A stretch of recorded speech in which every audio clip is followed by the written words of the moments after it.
Hovoria a píšu o ňom, že je naším najmladším veľkomestom, metropolou východného Slovenska, mestom železiarní, druhou Ostravou, ale dodávajú, že je nevľúdne, s nazháňaným obyvateľstvom, ale najčastejšie sa zhodnú na tom, že je to mesto s mohutným rozmachom a veľkou budúcnosťou. Stratilo však svoju tvár minulosti a novú tu iba nachádza. Tak čo vás najviacej trápi v Košiciach? Tak aby som povedal môj ten názor v Košiciach, tak ten veľký príliv občanstva do Košíc z rôznych kútov republiky, no a pre vyššie zárobky ako niekde inde, to sú východské železiárne, strojárne, magnezitové bane. No a veľa tých mladých občanov tiež sa nachádzajú tu, na ktorí potom, keď prichádzajú do závodov, tých reštauračných závodov v Košiciach, nevedia tak využiť tie peniaze, ktoré zarábajú, ako napríklad na oblečenie, na slušný pobyt v domácnosti, alebo niečo podobného, na slušnú zábavu.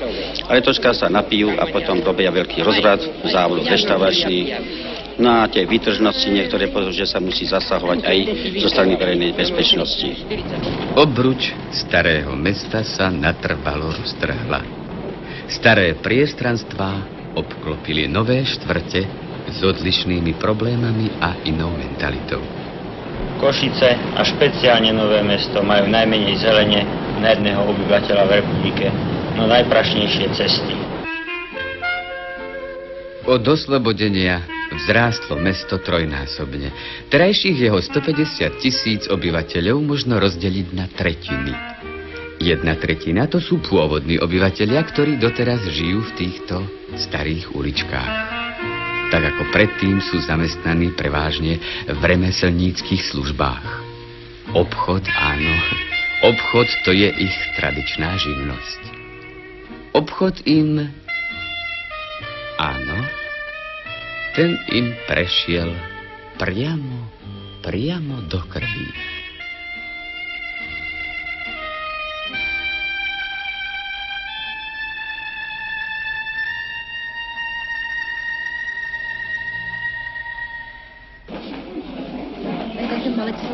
Dostávame, áno, dostávame. Od 42 do 54. Obchodná sieť nestačí kapacitou a sortimentom, i keď sa viditeľne modernizuje. V Košiciach existuje jedna zvláštnosť a jedno podozrenie. Podozrenie tých, čo tu bývajú ešte nedlho. Podpultové známosti to je výsada starousadlíkov. No a tá zvláštnosť, tá spočíva v tom, ako sa dokážete dohovoriť. Aký vzbudíte dojem, akou rečou. Nech sa páči. Najše ľubi? Tessék? 354 meg 990. Olajzöldszínbe esetleg nincsen?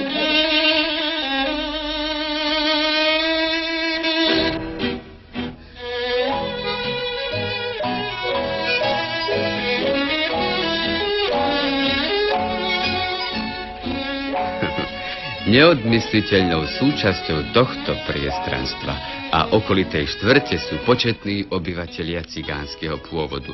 Samoobsluhu tu úplne prijali za svoju. Radi si tu pobudnú bez práce a v každom čase. Medzi chátrajúcimi starými budovami i na ich miestach rastú budúce dominanty.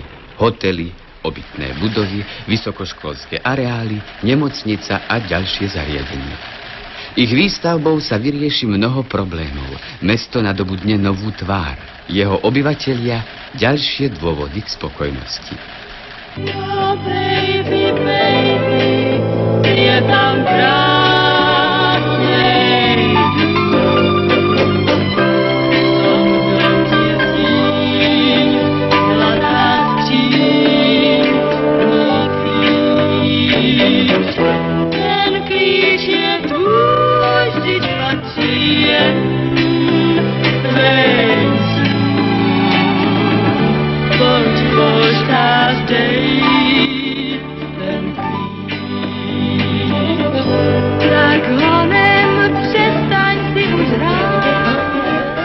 Večerné kontúry dávajú Košiciam nádych naozajstného veľkomesta.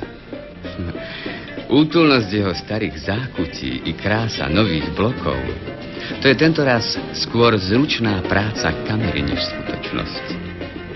Pohľady obyvateľov sú mnoho razy všednejšie. Stretajú sa nielen s príťažlivými partiami, ale musia sa pozrieť a dosť často aj na rozkopané ulice, na zablatené chodníky a priestranstvá, doslova i v prenesenom zmysle. Je to síce nové, ale predsa ešte zablatené veľkomesto.